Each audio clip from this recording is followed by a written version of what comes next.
एक संत थे, मठ बनाया हुआ था उन्होंने, उसमें बहुत सारे बालक शिष्य रहते थे, सब गुरुजी की सेवा करते थे। अब एक दिन पता नहीं क्या हुआ, भगवान कोई लीला करवाते हैं ना तो वो उसमें भी कुछ ऐसा ही कृत्य करवा देते हैं। उन संत का किसी युवती पर मन आ गया और युवती को अपने आश्रम पर ले आए और उसी के संग रहने लगे। अब जैसे युवती आश्रम में आई तो धीरे धीरे करके आश्रम खाली होने लगा। बोले कि अरे अरे अरे ये तो गलत, हम फंस गए गलत महात्मा के चक्कर में। लेकिन एक उनका चेला, वो उनके चरणों को छोड़े ही नहीं। बोले कि अरे मैं तो दासानुदास बन गया। बोले क्यों? बोले मैं अब तक गुरुजी का दास था, अब गुरुजी इनके दास बन गए तो मैं इनका दासानुदास हो गया हूं। मतलब मेरे गुरुजी को जो प्रिय है वो मुझको अतिशय प्रिय है। दोनों गुरुजी और उस युवती की खूब सेवा करता था वो। उसकी सेवा इतनी प्रगाढ़ थी कि वो किंचित मात्र भी उसके, ऐसा नहीं कि केवल शारीरिक भाव से सेवा करता हूं, मानसिक स्थिति में भी वही था कि ये मेरे गुरु हैं, ये जो करेंगे वो गलत नहीं हो सकता। उसके इस भाव से एक दिन भगवान बड़े प्रसन्न हो गए। भगवान बोले भैया ऐसी अटल विश्वास तो हमने किसी में नहीं देखा। अर्धरात्रि का समय भगवान ने विचार किया भाई ऐसे भक्त को तो वैकुंठ में रहना चाहिए, कहीं धरती पर इसके लिए निवास उचित नहीं है। गरुण जी को आदेश दिया, गरुण जी पर अविराजित होकर शंख चक्र पद्म धारी नारायण भगवान तुरंत पधारे और पधार करके उसको दर्शन दिए, उसको उठाया। बोले हाँ जी कौन? बोले मैं नारायण हूं साक्षात। चरणों में प्रणाम किया।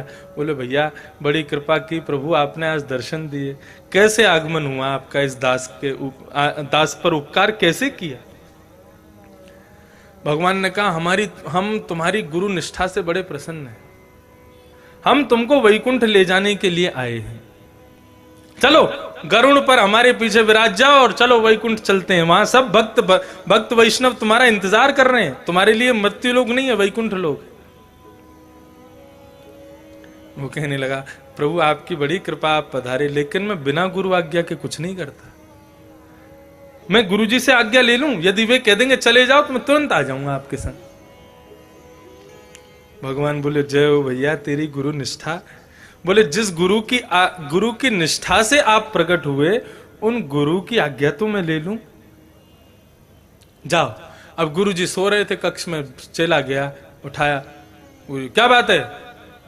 गुरुजी एक आज्ञा चाहिए। बोले आधी रात में क्या आज्ञा चाहिए, सुबह लेना। अरे गुरुजी मैं तो आपको उठाना नहीं चाह रहा था, लेकिन कुछ ऐसी आज्ञा चाहिए, आप सो जाना, बस एक बार हाँ या ना में उत्तर दे देना है।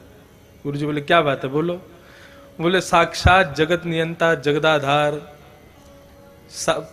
पर ब्रह्म नारायण गरुण पर अविराजित होके हमको लेने आए हैं और कह रहे हैं तुम वैकुंठ चलो।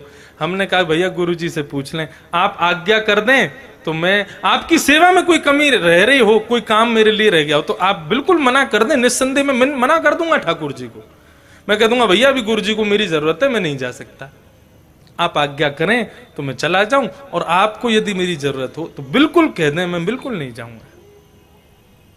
गुरुजी बैठ के कहां नारायण? बोले बाहर खड़े, देखो जंगला में से देखो, ये गरुण जी खड़े हैं, उनके उस पर बैठे शंख चक्र गदा पद्मधारी। गुरुजी बोले हमको तो दिखाई नहीं दे रहे, तुमको कैसे दिख रहे हैं? ये आपको नहीं दिख रहे? बोले नहीं दिख रहे। बोले रुको मैं अभी कह के आता हूं। बाहर गया दौड़ा दौड़ा। बोले सुनो। बोले हाँ। गुरुजी आज्ञा तो दे देंगे जाने की, लेकिन वो कह रहे हैं पहले हमको दिखो। भगवान बोले तुम्हारे गुरु को तो उसको दर्शन देंगे हम? उसके कर्म इतने खराब हैं, कृत्य इतने दूषित हैं, ऐसे गुरु को दर्शन नहीं देंगे। भक्त खड़ा हो गया तो फिर ठीक है अपना करुण लो, जाओ यहां से, हमने तो बुलाया नहीं आपको, हमारे गुरुजी को दर्शन नहीं दोगे? जिन गुरु की आज्ञा का पालन का प्रभाव था कि आप आए, उन गुरु को ही दर्शन नहीं दोगे आप? हमें ले जाना चाहते हो तो पहले गुरु को दर्शन दो, गुरु को दर्शन होंगे, वे आज्ञा करेंगे तो मैं चलूंगा। भगवान बोले अब ठीक है दर्शन दे देते हैं। अब गुरुजी को दर्शन ठाकुर जी ने दे दिए, लेकिन ठाकुर जी मुरझाए हुए बैठे क्योंकि इच्छा नहीं थी, लेकिन भक्त कह रहा है तो दे दिए। गुरुजी ने चला बोला सुन सुन यहाँ पे आ। बोले हाँ। इनसे कह दो तुमको अकेले क्यों ले जा रहे हैं, हमको भी ले चलें संग में। चेला बोला, अरे गुरुजी आपकी आज्ञा सिरोधार। गया दौड़ा दौड़ा भगवान के चरण पकड़ लिए। बोले हमारे गुरुजी कह रहे हैं तुम अकेले नहीं जाओगे, हम भी तुम्हारे संग चलेंगे। तुम बोले तुमने कहा था दर्शन दे दो, हमने दे दिया। अब वैकुंठ में इसके लिए स्थान नहीं है। अरे वैकुंठ ऐसे लोग नहीं जाते हैं, अत्यंत पापी है आदमी, ये वैकुंठ जाएगा। तो बोले फिर जाओ आप, मैं भी नहीं जाऊंगा, गुरुजी नहीं जाएंगे तो।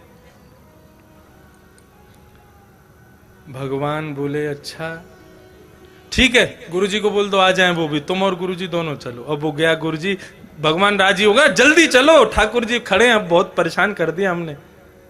गुरुजी उस युवती को देखने लगे, बोले ये अकेली कहां रहेगी बेचारी, बेटा इस पर भी कृपा करवा दो।